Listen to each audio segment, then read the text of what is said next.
Hello everybody and welcome to another episode of El Pablo FC, and today we're going to be doing the Premier League preview for game week 6. And so basically it's a weekend of Premier League again, and obviously you're welcome to El Pablo FC. You'll go to source for all things, Premier League football, Spanish La Liga for now.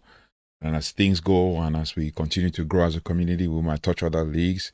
But today we're diving deep into game week 6, analyzing all 10 fixtures of the Premier League with tactical breakdowns, key stats, and actually a few cheeky predictions. I mean, we've got, a jam-packed show for you, a jam-packed schedule this weekend, running from Saturday through Monday, and some truly mouth-watering clashes, some crunch clashes are on the horizon. So let's get straight into it without much further ado, without no time wasting. Let's just go straight into it. Boom, boom, boom, boom, straight up. So we start with the first one, which is the early kickoff things with the crucial set of Saturday fixtures starting at, wherever you're watching it. Early fixtures for 12:30 British Standard Time BST. We have Brentford taking on Manchester United at the G-Tech Community Stadium. Brentford is hovering near the relegation zone, and they'll be looking to capitalize on any defensive weaknesses in Manchester United, in the Manchester United side. United, fresh off a win against Chelsea, are hoping to find some consistency, but they are still missing Lisandro Martinez in defense, obviously. Historically, this fixture has seen goals from both sides, with both teams to score. Especially in the last 4 meetings, Brentford will, certainly fancy their chances of testing United's backline. Key stats for this is that Brentford sits 1 win, 1 draw, and 3 losses, while Man United are 11th in the league, and both teams are basically both teams have found the net in their last 4 encounters, except for in the last 4 encounters, especially for Manchester United, for Brentford as well. They gave Chelsea a tough time as well. So that's it. What do you guys think? For me, I predict that Manchester United can win this game 2-1, but we shall see. We'll keep observing and we'll keep expecting a better outcome for both teams. But I believe Brentford are going to be hard not to crack. They probably will score first, and Man United will come back, and it will be a comeback win 2-0, 2-1. And then obviously Man United will be looking to get their second consecutive win in the Premier League since April 2024. Next game is, we're moving on to, obviously, like I said, boom, boom, boom, straight. No wasting of time, no long talk. Next one is, we're moving on to the 3 p.m. kickoffs, which have Chelsea hosting Brighton and Hove Albion at Stamford Bridge. Another tough game. Brighton are a bit hot and cold, but Chelsea will be desperate to win after their loss to Manchester United. And Brighton, however, under Fabian Hosler, play a fearless attacking style that will pose a real test for Chelsea. A significant blow for Chelsea is the absence of Cole Palmer until after the international break due to the groin injury, which would also impact their attacking output. Brighton's ex-player João Pedro has also been particularly impressive this season with 2 goals from 3 assists and 3 assists. But Brighton also, with their fluid movement and creative passing, will be looking to exploit any spaces that are left in Chelsea's defensive setup, because they've been leaking goals, and they'll be without their goalkeeper Sanchez for the game, because he got a red card against, a straight red, so he's going to miss a couple of games. So I think Chelsea are going to start with Jorgensen. Chelsea is in 6th place with 8 points. Brighton is in 14th place with 5 points. Both teams have scored in their last 5 meetings. So what do you guys predict? I see a 1-1 draw in this one, but let's see. Brighton might shock Chelsea. So we move on to the next one. The next up is league leaders Liverpool travel to Selhurst Park to face Crystal Palace, who are still unbeaten. Both teams are unbeaten, so one must go down. Crystal Palace are in a long unbeaten run, I think 18 games. Liverpool are unbeaten this season. They are under Arne Slot, they are flying high with a perfect record, but Selhurst Park is always a tough place to visit. You know, Crystal Palace have proven to be a difficult opponent for Liverpool and boast a strong defensive record with 3 clean sheets in 5 games this season. However, Liverpool's potent attack, spearheaded by the likes of Mohamed Salah and Alexander Isak now, because obviously Hugo Ekitike is suspended. So there'll be a consistent threat. Salah, despite a slower start in front of goal this season, has been key in creating chances, leading Liverpool in shots on target with 4 and big chances created with 3 against amongst Liverpool players, basically. We could also see a tight game for this one, with Palace looking to frustrate Liverpool and hit them on the break. Palace are still unbeaten, like I said, they're on an 18-match unbeaten run. Liverpool is top with 15 points from 5 wins. Crystal Palace are 5th with 9 points from 2 wins and 3 draws, and Liverpool has a perfect winning record, as I said, while Crystal Palace has secured 3 clean sheets this season. So we should see a tough game, and I'm seeing a tight 1-0 draw, a 1-0 win. I don't know who's gonna win it, but we shall see. And then in another 3 p.m. fixture, BST, Leeds welcome Bournemouth at Elland Road.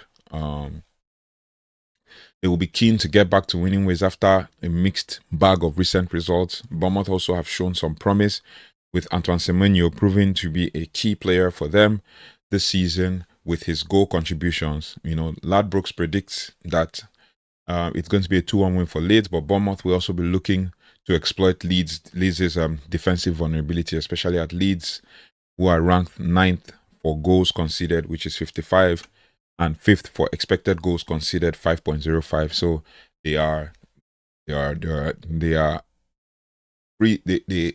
are free conceding, so they concede a lot of goals. Semenyo has scored. Key stat for this one is that Semenyo has scored 3 goals and provided 2 assists in 5 matches, and Bournemouth has 73% chance of scoring at least 1 goal in this game week. What's your prediction? Put it in the comment section. For me, I'll predict a 2-1 win for Bournemouth. Bournemouth are in top form, but Leeds also have some good players like Noah Okafor and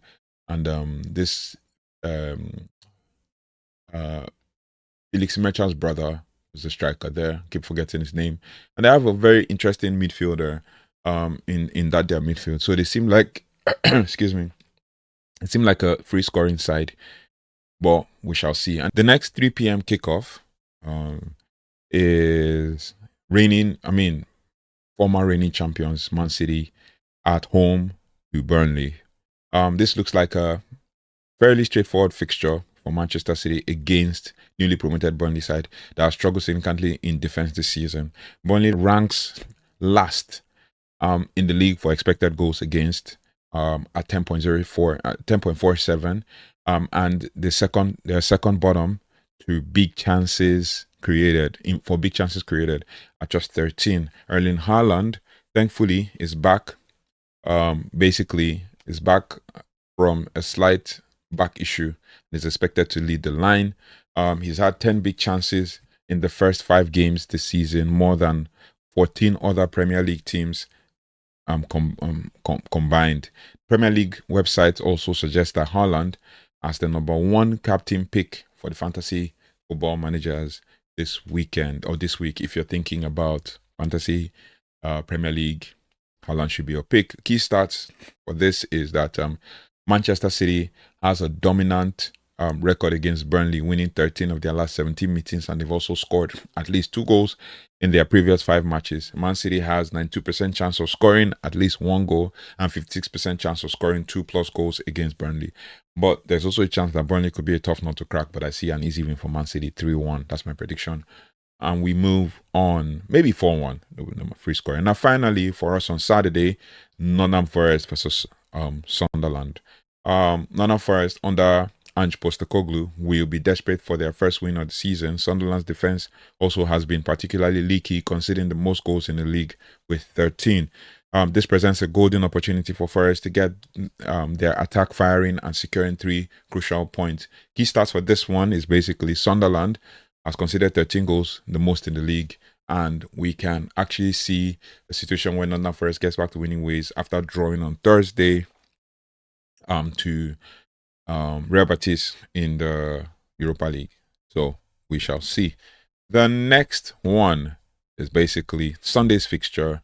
And moving on to Sunday, we have a couple of interesting matchups. I mean, at 9 a.m., it's Aston Villa against Fulham, or 9 p.m. rather, 9 a.m. BST. It's Aston Villa against Villa. And obviously, Fulham will be heading into this fixture as the underdogs, but they've also shown that they can cause problems for bigger teams. So rather, it is actually 3 p.m. But let's keep going. This could also be a tighter match than some might actually anticipate. Fulham ranks amongst the worst 3 sides for conceding headed shots and shots from set pieces, which Aston Villa will look to exploit, especially from their set piece takers and aerial threats. Fulham, like I said, ranks amongst the third worst 3 sides. I mean, they rank among the worst 3 sides for conceding headed shots and shots from set pieces. So we could predict that Fulham could potentially win this one against Villa, because Villa are winless this season. They're winless this season in the Premier League. So we shall observe and keep an eye out and review it when the time comes. And to finish off the Sunday action is Tottenham Hotspur against Wolverhampton Wanderers at the Tottenham Hotspur Stadium. Tottenham under manager Thomas Frank has also had a strong start to the season and will be looking to bounce back from their recent struggles of win-loss and win and loss and all of that. So they are up against a struggling Wolves side who are currently bottom of the league, having lost all 5 of their opening games and conceding a league high of 12 goals. This is a prime opportunity for Tottenham to capitalize on Wolves' defensive frailties and secure a comfortable win for Spurs. But for Tottenham Hotspur, they are third with 3 wins and 1 draw and 1 loss. Wolves also are bottom of the league with 5 losses, 3 goals scored, and 12 goals conceded. So this should be an easy win for Spurs, 3-0. So we'll see how that goes. Also, Wolves' manager Vitor Pereira also got a new contract, so we shall see if that works for him, if he gets fired or something. But finally, we have the Monday game. Monday game, it's a late night game, and we have Everton against West Ham at the Hill Dickinson Stadium. That's Everton's new home ground. The Monday night fixture is a vital one for both teams as they search for crucial 3 points. Everton will be relying basically on their home advantage and will look to exploit West Ham's defensive vulnerabilities. West Ham currently has the worst defensive record in the league, having conceded 13 goals. And Everton will also be hoping to get their attack firing and put some pressure on the Hammers' shaky backline. The Hammers have had a tough start to the season. I think they only have 1 win, I think. West Ham have conceded 13 goals as well. One of the worst in the league. And I think they also, like I said, have 1 win if we're looking at that game. So for West Ham, just to have a hint of an idea of what is going on. So Everton have scored 6 goals in the last 5 matches. Jack Grealish is ranked number 2 in big chances created in all competitions. 3. In Premier League 3. Carlos Alcaraz has the most shots on target per match. That is 0.8. And West Ham have scored 7 goals in their last 5 matches. Callum Wilson has the most shots on target per match for West Ham United, 2.1. James Ward-Prowse has created the most big chances for West Ham, and just 3 big chances. Both teams are coming from 2 straight losses. West Ham lost 2 games against Spurs and and Crystal Palace, while Everton lost against Liverpool, big team, and then lost to Wolves in the cup. So we shall see how the game goes. But yeah, it is what it is. Now over to team news and final thoughts. Final thoughts on all of this. Before we wrap things up, let's quickly go over some of the latest team news and injury updates that could also impact this weekend's game. Haaland is back. Great news for Manchester City fans. Erling Haaland is expected to return to the lineup after recovering from a slight back problem. Palmer out for Chelsea. Not so good news for Chelsea, as Cole Palmer is ruled out until the international break due to a groin injury. Lisandro Martinez is sidelined for Man United. Obviously, Lisandro Martinez of Man United remains sidelined with a knee injury. Isak is in, and Ekitike is out for the Newcastle clash. Alexander Isak is expected to start for Liverpool due to Hugo Ekitike's suspension. Also, Arsenal injury concerns. There's Gabriel Jesus injured, Kai Havertz injured, long-term absentees for Arsenal. I think there's also Noni Madueke as well, so we shall see. Also, with other notable absences, Sportsmo reports that other players, including Levi Colwill for Chelsea, Adam Webster for Brighton, and Thomas Suchek for West Ham, also either injured or suspended for Game Week 6. So it's shaping up to be another exciting weekend for the Premier League football. Now, my bold prediction for Game Week 6 is that Man City will put Burnley to the sword, obviously, as I said, and we might even see a surprise result at Selhurst Park. You never can tell, between Crystal Palace and Liverpool. What are your thoughts? Let's know in the comment section. And remember also to tune in for more weekly previews and stuff. And join in next week as well as a recap on ahead of Game Week 6. So that's all for this week's Premier League preview. And thanks for joining us on El Pablo FC.